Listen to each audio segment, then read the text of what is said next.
Good afternoon, everyone. Back again with me, Muhammad Zakir Landa, and I want to report the latest news. Environmental security in Indonesia, a critical and complex challenge.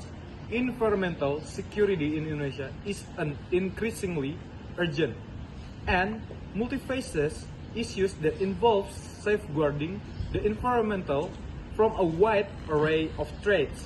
These threats including pollution in the air, water, and soil, the accelerating impacts of climate change, frequent natural disasters such as floods, landslide, and volcanic eruption, as well as social conflict rising from competition over natural resources. The concept of environmental security is deeply intertwined with human security, as environmental degradation directly affect public health, economics, development, social cohesion, and political instability. Indonesia status as the world's largest archipelagic state, rich in biodiversity and natural resources, places it in a unique yet vulnerable position.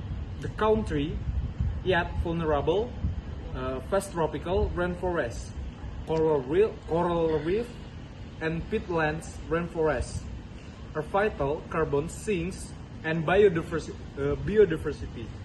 Deforestation, illegal logging, mining, and unsustainable agricultural practice. Moreover, Indonesia geographical location make it prone to natural hazard, which are exacerbated by environmental degradation and climate change. Degradation, weak enforcement of environmental regulation, and governance gaps further complicated efforts to maintain environmental security. Okay, that's it. Alright, my name is Ahmad Zaki Mubarak, and here I will report today's news. And case dynamics in Indonesia. First, technology and community participation, the Sambirejo Timur Village model. One inspiring example of enhancing environmental and social security through innovation and the community engagement comes from Sambirejo Timur Village in North Sumatra. Historically, this village grappled with social crimes such as a motorcycle gangs, brawls, and theft, which not only threaten individual safety but also undermine the community's sense of security and environmental stewardship. To address this challenge, local leaders and activists collaborate to develop and implement a digital tool called Community Application for Response. The smartphone application allows residents to report incidents anonymously and in real time, creating a direct communication channel between the community and security force. The immediacy and anonymity of the app encourage more residents to participate in crime reporting without fear of retaliation. The impact of EMUR has been significant.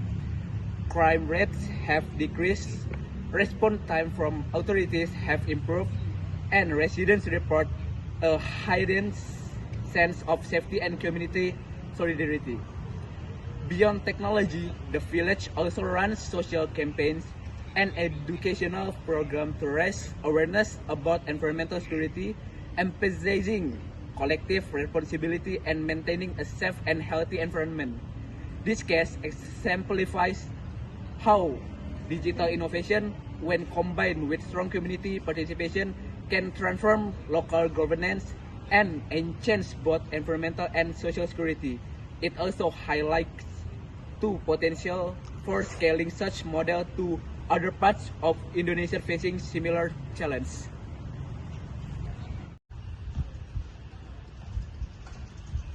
Alright, my name is Muhammad Ali Nurwahta, so I will report the news. Number 2, illegal waste import, persistent threat to environmental security.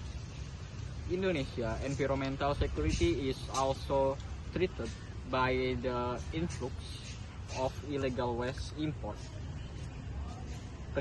primarily plastic and paper waste, contaminated with hazardous substances. These wastes are often shipped from developed country under the guise of recycle material, but are difficult or impossible to process safely. The illegal waste dumping lead to severe contamination of soil, water, body, and air quality, posing serious health risks to local population living near disposal sites. This problem exposed significant weakness in Indonesia port supervision, custom environment, and enforcement, and environmental regulation. Corruption, lack of resource, and insufficient coordination among agencies contribute to the difficult in controlling illegal waste import. The environmental damage caused by this import undermine Indonesia's effort to promote sustainable development and environmental security. Addressing this issue requires comprehensive policy reform, including stricter border control, transparent tracking system for waste shipment, and harsh penalty for violator. Public awareness campaign and international cooperation are also essential to tackle the global waste threat that disproportionately affect developing countries like Indonesia. Okay, my name is Muhammad El Saputra. So, thank you for all the reporter. I will continue. Government commitment and international cooperation towards sustainable development, recognizing the critical importance of environmental security. The Indonesian government has made ambitious commitment to reduce greenhouse gas emissions and protect natural ecosystems. Under the national determined contribution framework, Indonesia aims to cut carbon emissions by 27% through domestic effort and up to 41%, which international supports by 2030. Key policy measures include moratorium on new peatland and forest clearing, which help prevent Indonesia's fast carbon rates, peatland and tropical forests. The government also promotes renewable energy development, sustainable agriculture, and waste management reform and allied with climate goals. Indonesia actively participates in global environmental governments through platforms such as Conference of the Parties to the UNFCCC,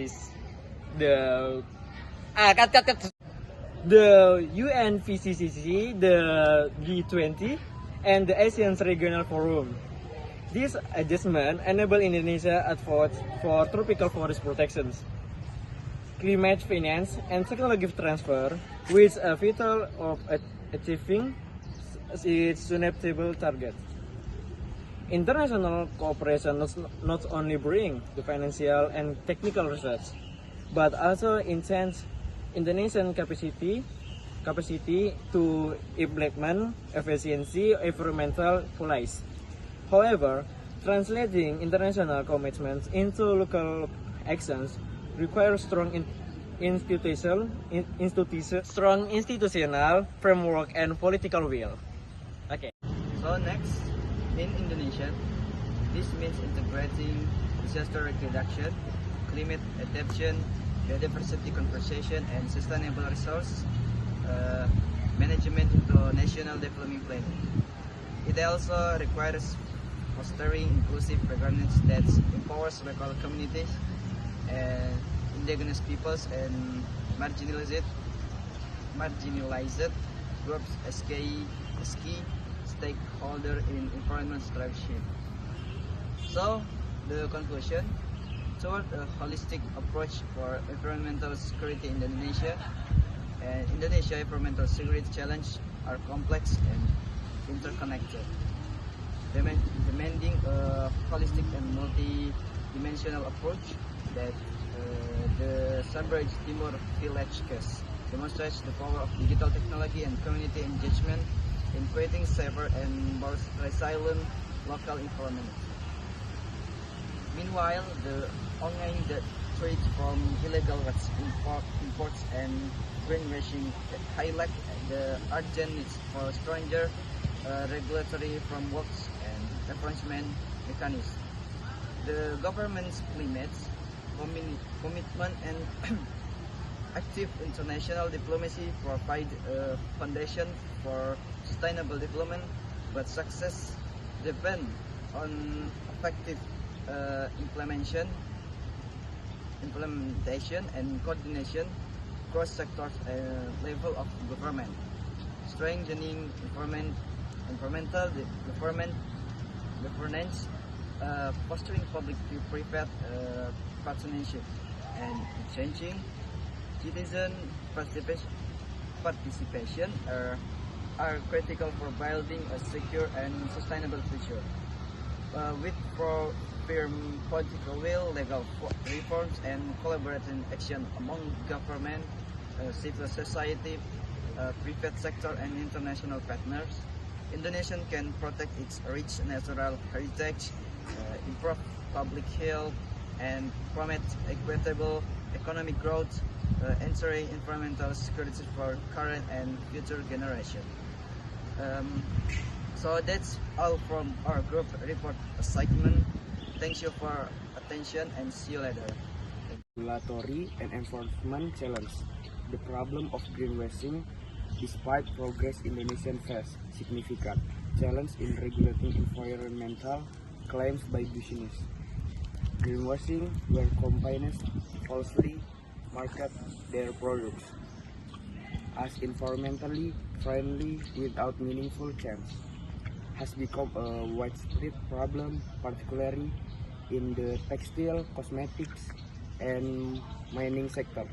Greenwashing undermines consumer trust, hampers green sustainability efforts, and distorts market competition. Unfortunately, Indonesia currently lacks specific regulation to identify and penalize greenwashing practice. Moreover, environmental audits and certification systems are not yet standardized or widely enforced, leaving room for misleading claims.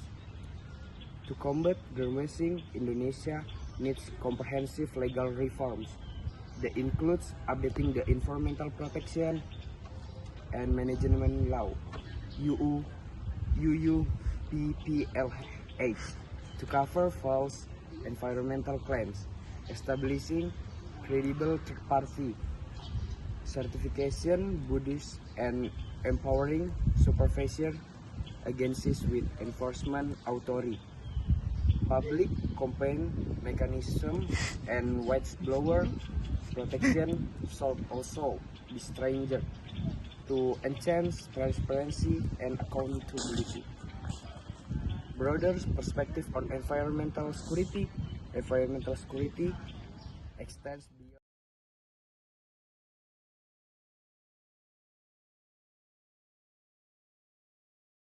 Every society, from the most technologically advanced to hunter-gatherer tribes deep in the Amazon, must meet two very basic challenges every day. The first is to provide at least 7.5 liters of potable fresh water to each person.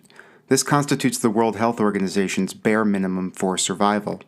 The second is to provide each person with 2,100 calories of food, a value the World Food Program calculates as meeting the minimal requirement for sustenance.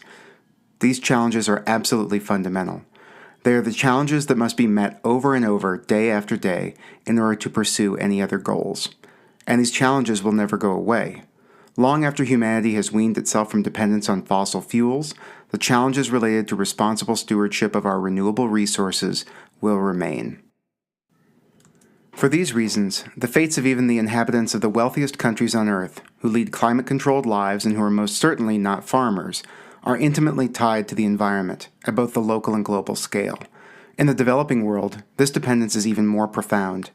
Many households must produce their own food for sustenance, and ownership of or access to land and water is a precondition for survival.